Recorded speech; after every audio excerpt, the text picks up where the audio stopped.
Sed bienvenidos un día más a un nuevo vídeo de Planeta Fríctico. Habéis podido ver en la miniatura que hoy arrancamos otra saga cinematográfica como ya hiciéramos con X-Men, con Spider-Man. Pues bien, hoy vamos a ir con una saga cinematográfica que a mí personalmente me encanta y que, pues bueno, guardo muy buen recuerdo, y lo que voy a hacer es que, en vez de hacerlo en dos fases, es decir, hacer Jurassic Park 1, 2, 3 y luego las dos de Jurassic World, lo que vamos a hacer en esta ocasión es que vamos a ver,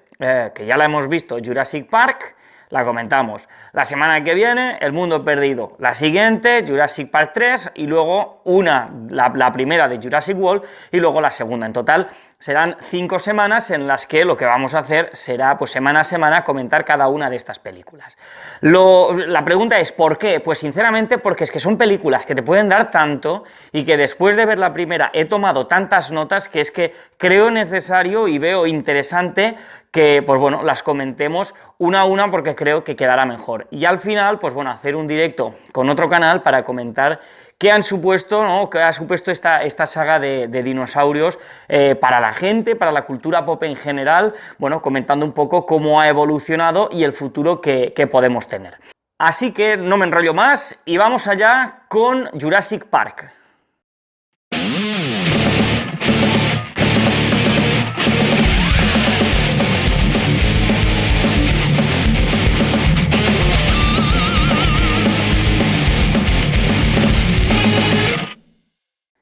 Nos plantamos en el año 93 bajo la dirección de Steven Spielberg, y hay que decir, antes que nada, que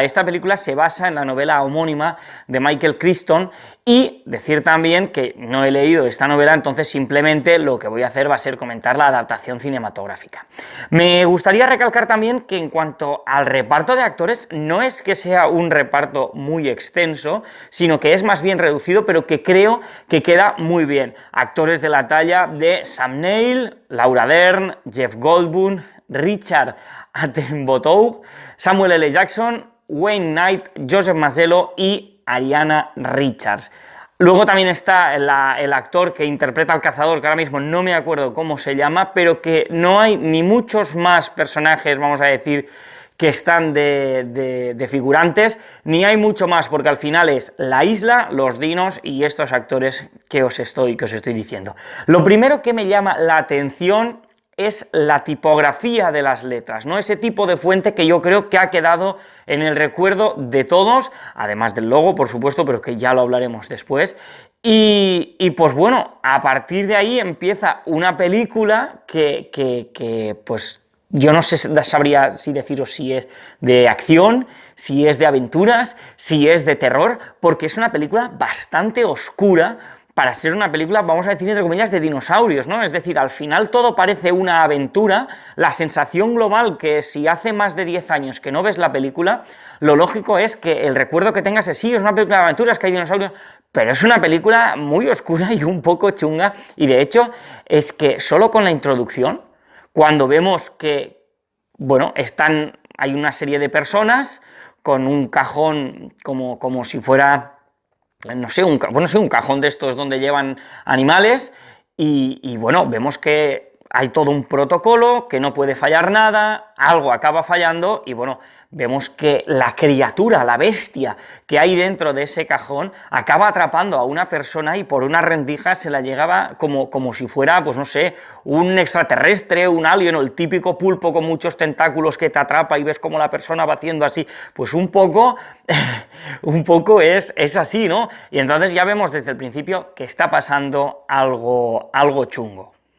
A partir de ahí, pues bueno, empieza todo lo que es la trama, ¿no? Tenemos a un señor muy rico, que es John Hammond, que necesita el visto bueno de profesionales dentro del mundo de la ciencia,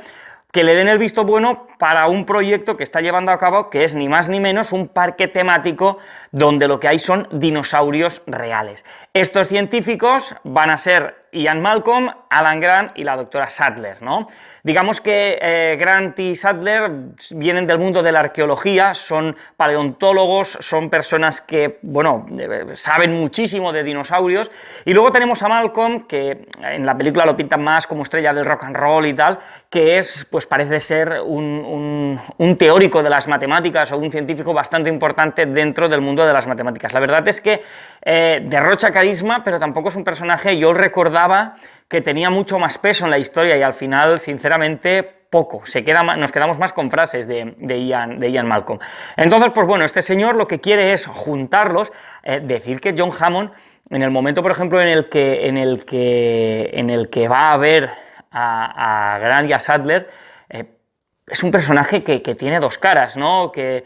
vemos como la ilusión de un niño con ese proyecto que está queriendo llevar a cabo y por otra parte da un poco de mal rollo porque está dispuesto a hacer lo que sea para poder llegar a lo que a él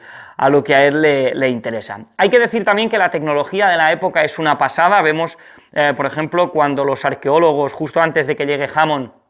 a esa excavación arqueológica, utilizan pues tecnología punta para la época, ¿no? Con ese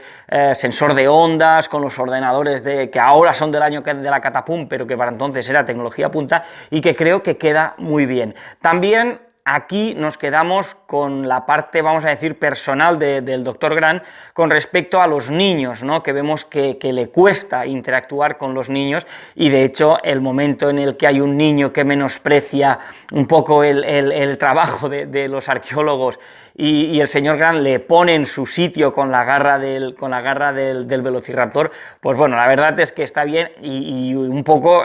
pues por eso digo que al principio nos hemos llevado ya el susto de que hay una bestia que se come a la gente, y por otro lado tenemos que el señor Grant es un aventurero típico que bueno, no se lleva bien con los niños. Yo, antes de seguir, con una vez el señor Hammond coge a estos científicos y se los lleva a Jurassic Park, mi pregunta es si puede haber alguien con tanta pasta como Hammond, ¿no? Es una duda que me ha surgido, es decir, comprar la isla y luego hacer todo lo que se hace dentro. Sí que es cierto que necesitará un grupo de inversores, y he ahí la figura de esa especie de abogado o procurador que lo que hace es hablar en nombre de esos inversores, pero claro, aún así estamos hablando de mucho dinero. Y quizá aquí lo que no me cuadra no es ese equipo vamos a decir, entre comillas, informáticos que tiene, donde hay que destacar a Dennis Nerdy, ¿no? Que Dennis Nerdy es un gilipollas de remate, pero bueno, el tema del sabotaje en los años 90 era un tema de moda, era un tema top, y también era al principio de la globalización, ¿no? de la red de internet. Entonces creo que está bien metido, pero claro, me surgen muchas dudas de que un parque tan peligroso pues solo tenga a un irresponsable como es Dennis Nerdy a lo que son los mandos informáticos. Si volvemos con los protagonistas, vemos también que Malcolm y Grant son totalmente polos opuestos, ¿no? Y vamos a decir, esta dicotomía la vamos a encontrar a lo largo de la película, pero tampoco van a avanzar ni van a ahondar mucho más en ella. Simplemente vamos a ver, nos va a caer bien Grant porque es la responsabilidad, la profesionalidad y tal, y el otro pues lo vemos más como un viva la Virgen, ¿no? En ese sentido, insisto, el personaje de Malcolm, yo en esta primera película lo veo bastante plano. Vemos cómo se los llevan a Jurassic Park, y yo, pues bueno, me tengo que quedar con la primera vez que vemos la isla, ¿no? Desde el mar, con la banda sonora. Bueno, la verdad es que queda genial, ¿no? Y a partir de ahí ya es cuando ellos llegan a la isla, suben a los jeeps con el logo de Jurassic Park, un logo que me parece de los mejores logos que hay, ya no solo en el cine, sino en general en la cultura pop, porque se puede decir totalmente que es un logo totalmente atemporal, que se ha adaptado en cuanto a colores o a relieves y tal, pero lo que es el logo ha perdurado tal cual y creo que queda genial. Y bueno, pues verlo en las puertas de los jeeps es algo que me ha gustado mucho. A partir de ahí, cuando ellos llegan, minuto 20, es cuando aparece el primer dinosaurio, y aquí mola mucho una cosa que hacen con la cámara, porque claro, tú ya sabes un poco de qué va el tema, pero claro, cuando van con el jeep,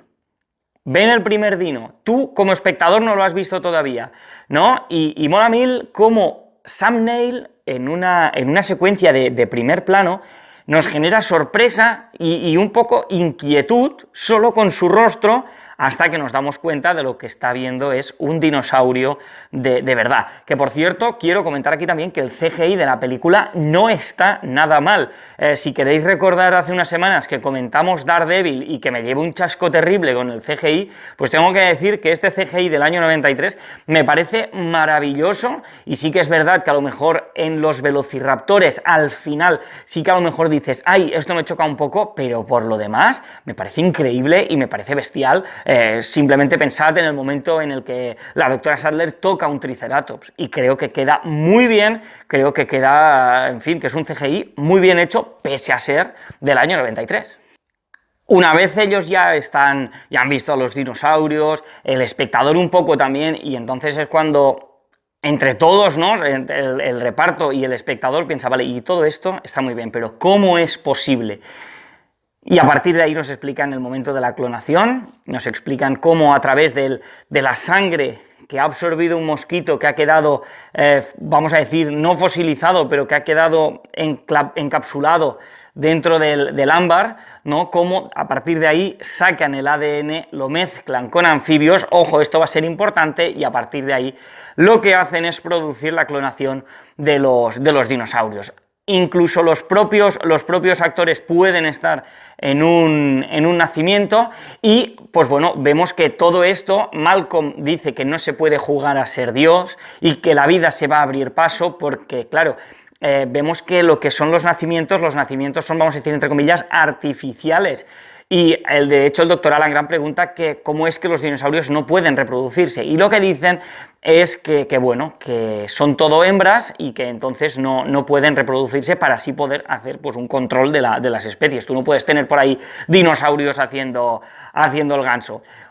También vemos la contrapartida, ¿no?, el momento en el que están alimentando a los bichos, ¿no? Entonces, pues bueno, ahí digamos que está la cara y está la cruz, ¿no? Las muertes sí que es verdad que no son explícitas, cosa que creo que queda bien, es decir, no creo que sea necesario sangre y vísceras. Hay veces que a lo mejor pues vemos un brazo o podemos entender perfectamente lo que está pasando y da un poco de miedo, pero no es algo totalmente explícito. Cuando lo que es el equipo de científicos ha visto ya lo que son los nacimientos, ha entendido la clonación, etcétera, etcétera, pues bueno, vuelven a subir a los jeeps, en este caso los jeeps que están guiados, ¿no?, que son como coches de Scalextric, que van cogidos por abajo, que no se pueden manejar ni nada, y ahí ya es donde, pues bueno, ellos van a subir a los jeeps, aparecen los nietos del señor Hammond, por cierto, el niño es un repelente de cojones, al principio me cae muy pero que muy mal, y la niña, pues la verdad es que es un poco insípida, las cosas como son. Y aquí también nos llevamos la primera sorpresa, que es que aparece Samuel L. Jackson, que bueno, que lo vemos fumando como un carretero, apurando el cigarro hasta el final, pero que bueno, no queda nada mal, y de hecho yo no me acordaba del final de Samuel L. Jackson en esta película. Cuando empieza lo que es la travesía, pues bueno, hay una cosa que, bueno, se detecta, que en esta aparición de Samuel L. Jackson se detecta que va a haber una tormenta, ¿no? Entonces, dinosaurios, tormenta, isla, ¿qué puede salir mal? Pues va a salir todo. Luego también tenemos el momento mítico, cuando los coches se acercan al sector del tiranosaurio Rex, que es un momento mítico, cuando ponen la cabra, ¿no?, que bueno, eso es un poco terrible, ¿no?, el hecho de decir, bueno, vamos a un parque temático, vamos a ver dinosaurios, y para que salga el dinosaurio vamos a ver cómo se muere una cabra, así de terrible, pero bueno, al final es la única manera que habría de sacar al dino, aunque, como bien nos explica el Dr. Grant, no va a salir porque al T-Rex lo que le gusta es cazar. Que bueno, aquí también tenemos el momento en el que el inversor le dice a la niña, ¿qué pasa, niña? ¿Que nunca has comido chuletas? Bueno, en fin, eso es terrible. Ojo, en esta escena no pasa nada más que eso, porque lo que son los coches continúan avanzando, y ahí llegamos ya al momento en el que vemos al Triceratops, que insisto, el CGI me parece bestial, y tenemos quizá una de las escenas más asquerosas no te diría del mundo del cine, pero seguro que va a ser una de las escenas más asquerosas de lo que es toda la saga cinematográfica de Jurassic Park, que es el momento en el que la doctora Sattler mete mete las manos en las montañas de caca, que yo quiero pensar que eso lo metieron ahí para que realmente podamos ver de forma gráfica cómo podría ser la caca de un dinosaurio, ¿no? Entonces lo veo muy interesante, pero claro, al final ver cómo allí cómo está metiendo las manos, pues en fin, no es barro, no sé si me explico, pero bueno, a mitad película empieza la tormenta. Y a la hora de la peli, es decir, cuando ya llevamos una hora viendo la peli, aparece el T-Rex, aparece el rey, y cómo aparece, ¿no? Como al principio vemos que los coches están parados frente a la zona del T-Rex, es cuando ya se va a desatar el problema. La doctora Sattler se ha quedado con el Triceratops porque parece que está como enfermo, y pues bueno, vemos como Alan, Malcolm, los niños y el inversor vuelven con los coches y están en esa zona del T-Rex parados, no funciona nada, entonces ellos están allí, vamos a decir tranquilamente, porque en teoría no puede pasar nada, hay una alambrada con 10.000 voltios, entonces pues bueno, en teoría no debería pasar nada, ¿no? Y entonces es cuando empieza el temblor en los vasos de agua, vemos el cuerpo de la cabra muerto, que es muy terrorífico, ¿no? Y pues bueno, aparece ese rey de los dinosaurios, esa bestia, esa mole, que bueno, ha quedado como algo tan mítico, aunque sí que es verdad que cuando yo era pequeño sí que recordaba al T-Rex como el malo malísimo, y realmente los malos malísimos, como veremos al final, son los velociraptores, que por cierto les he cogido un asco bestial. Pues bueno, a partir de ese momento en el que el dinosaurio está suelto, en el que ya se desata el problema, pues bueno, vemos que Sam Neill se va a alzar como gran, vamos a decir, como gran personaje, como gran protagonista, derrocha carisma, y esto pues se nos va a interconectar. Al tiempo que sucede esto del T-Rex, vamos a ver también cómo el plan de Dennis, ¿no?, está llevándose a cabo ya. Dennis tiene que sacar unas muestras del parque, llevárselas a otra persona y que otra empresa pueda también clonar a los dinosaurios. Eso va a salir mal porque la tormenta hace que Dennis se pierda, Dennis acaba dentro del parque y bueno, acaba muriendo. Y hay una cosa importante de la muerte de Dennis, que es que dentro del bote de espuma de afeitar, que por cierto eso también del sabotaje y del espionaje me parece bestial, ¿no? Como dentro de un bote de espuma de afeitar pueden poner todo el dispositivo para poner las muestras y demás, y que aún así el bote saque espuma, me parece genial. Pues bueno, ese bote se le va a caer en el momento en el que él pues muere a manos de esos dinosaurios tan terribles que tienen aquí, esas aletas, que la verdad son bastante terroríficos también. Que ojo, aquí también me gustaría decir que pese a que la película tiene un tono oscuro, ostras, en todo momento tiene las secuencias importantes y tal, tienen la luz suficiente para que tú lo puedas ver tranquilamente y no te pase como en otras películas que dices, ostras, tendría que subir un poco el brillo de la pantalla. No, aquí eso no pasa. Y una vez muere Dennis, se produce también una escena que me parece maravillosa, que es el momento en el que el T-Rex está persiguiendo al coche, en el que yo creo que lo que quieren hacer pues es pues bueno, demostrar o hacerle ver a la gente que el T-Rex era un animal rápido, era un animal muy rápido pese a lo grande que era. Entonces en esa persecución yo creo que lo que buscan un poco era eso. Claro, el conflicto aquí ya está, lo que es la trama ya está desatada, tenemos a Alan Grant con los niños en medio del parque, tenemos a Ian Malcolm que está gravemente herido después de ese incidente con el T-Rex, tenemos al inversor caput, tenemos a Dennis muerto también, entonces tenemos un problema serio porque al final nos quedan Hammond, Samuel L. Jackson y el cazador. Entonces, pues bueno, en el momento en el que vemos el momento, vamos a decir entre comillas, de medio lucidez, más que de medio lucidez, el momento más íntimo, ¿no?, que tienen la doctora Sattler y Hammond mientras él está como cenando, que, pues bueno, el sueño de Hammond podemos entender que mola, pero la doctora Sattler lo pone en su sitio. Lo pone en su sitio diciéndole que, en fin, esto que es una locura.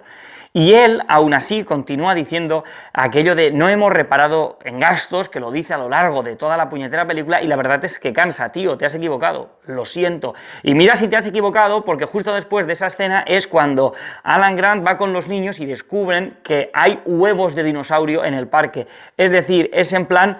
Dios mío, que estos animales se pueden reproducir. Y aquí es donde nos explican el fallo que hay al mezclar el ADN con las ranas africanas, porque parece ser que estas ranas pueden cambiar su género a placer. Entonces, estos dinosaurios pueden ser machos o pueden ser hembras en el momento en el que les plazca, cosa que les permite reproducirse. También es verdad que para controlar la población de dinosaurios, y esto va a ser importante de cara al mundo perdido,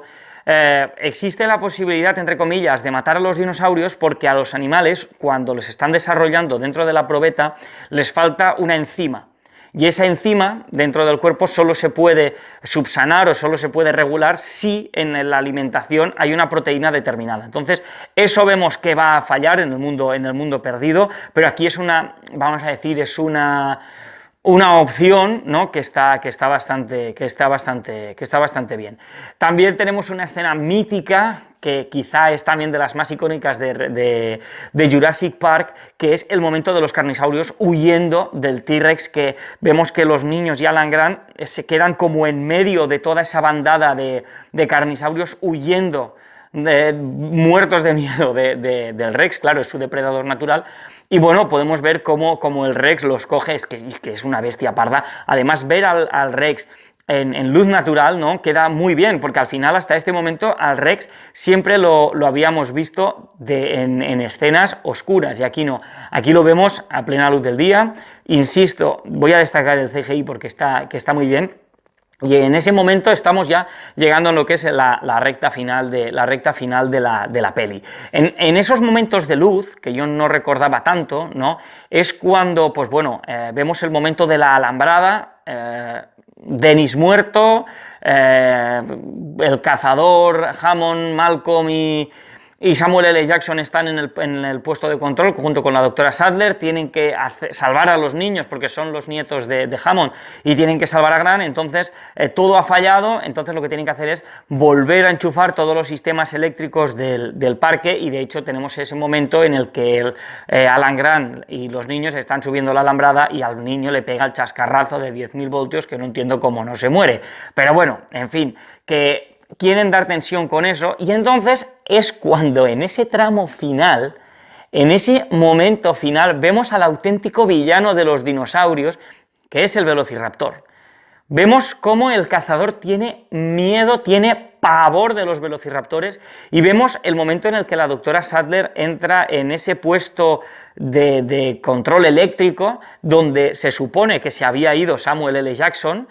y bueno, pues vemos que el susto que a mí me da el puto Velociraptor es que casi me mata. No me acordaba cuando la doctora empieza a darle a los botones, al niño le pega el chascarrazo y patatín patatam, y de repente, sin que te lo esperes, porque no te habían dicho nunca nada más de los velociraptores, de repente aparece, te pega un susto de muerte, y entonces es cuando digo que aparece esa cosa explícita, ¿no?, que aparece el brazo de Samuel L. Jackson, porque al alejarse del puesto de control y ir a ese puesto eléctrico para volver a dar energía al parque, pues bueno, el Velociraptor se lo carga. Vemos como el cazador muere también a manos del Velociraptor. Te dicen que hay 3, eso sí que no me ha quedado muy claro cuántos Velociraptores hay, pero que es un ser inteligente, cómo actúan en grupo, eso queda muy bien, que al final Alan Grant nos lo ha explicado al principio, cuando con la garra, al principio de todo, acojona y bueno, hace llorar a ese niño que ha menospreciado su trabajo. Luego tenemos también la escena mítica de la cocina, los niños contra los 2 velociraptores, que creo que es mítica también, y vemos lo hijos de puta que son,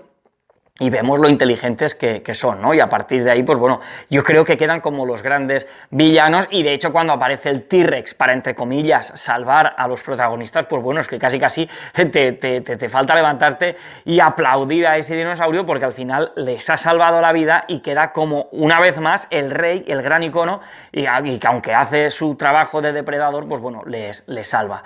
La cosa acaba, vamos a decir entre comillas, bien, consiguen salir del parque y a partir de ahí, pues bueno, la película queda muy cerrada a expensas de saber qué va a pasar con el parque, pero en definitiva yo creo que la película tiene un principio y tiene un final que queda súper bien y que al final no me extraña que sea uno de los grandes iconos también de lo que es la cultura pop o del cine de dinosaurios, el cine de aventuras. Creo que ha quedado como una de las grandes pelis vamos a decir, de esos años 90. De hecho, es que ya no solo todo el merchandising que se puede haber hecho, sino que yo creo que todos guardamos un recuerdo vivo de esa película, nos gustara más o nos gustara menos. Yo volverla a ver me ha encantado,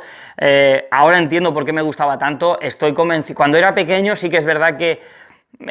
seguro que en esas escenas, vamos a decir, más terroríficas, lo pasaría entre comillas mal, pero guardo muy buen recuerdo de lo que son las películas de Jurassic Park, de todas, pese a que ahora las volveré a ver, algunas, insisto, hace más de 10, 15 años que no veo, entonces me va a gustar mucho volver a ver El Mundo Perdido, volver a ver Jurassic Park 3 y a partir de ahí las de Jurassic World. Con respecto a esta, brutal, me parece una película bestial, una película que creo que todo el mundo debe ver y una película que tengo muchas ganas de comentar con otras personas en ese directo que quiero hacer para cerrar esta saga cinematográfica. Yo, pues bueno, de pequeño me gustaban mucho los dinos, tampoco era un fanático, pero tengo recuerdos de algunos libros que tenía y sobre todo algún dinosaurio de juguete, entonces al final los dinosaurios es algo que le interesa mucho a los niños y estas películas, pues de alguna manera, aunque no son para niños, pues bueno, ese niño que llevamos dentro se lo va a pasar muy bien viéndolas. Así que, pues bueno, un 10 para Jurassic Park y ahora ya os digo, tengo muchísimas ganas la semana que viene de traeros El Mundo Perdido. Y nada más, hasta aquí el vídeo de hoy. Si te ha gustado, deja un like, suscríbete al canal si no te has suscrito todavía y dale a la campanita para estar al loro de todo lo que hacemos. En caja de comentarios podéis decirnos qué os parece Parque Jurásico, si es de vuestras pelis favoritas, si sí, si no. Yo os digo que si hace mucho tiempo que no la veis, en plan años, de verdad, volverla a ver porque creo que os lo vais a pasar muy bien. Nos podéis seguir en redes sociales como son Twitter e Instagram y como siempre, nos vemos en próximos vídeos.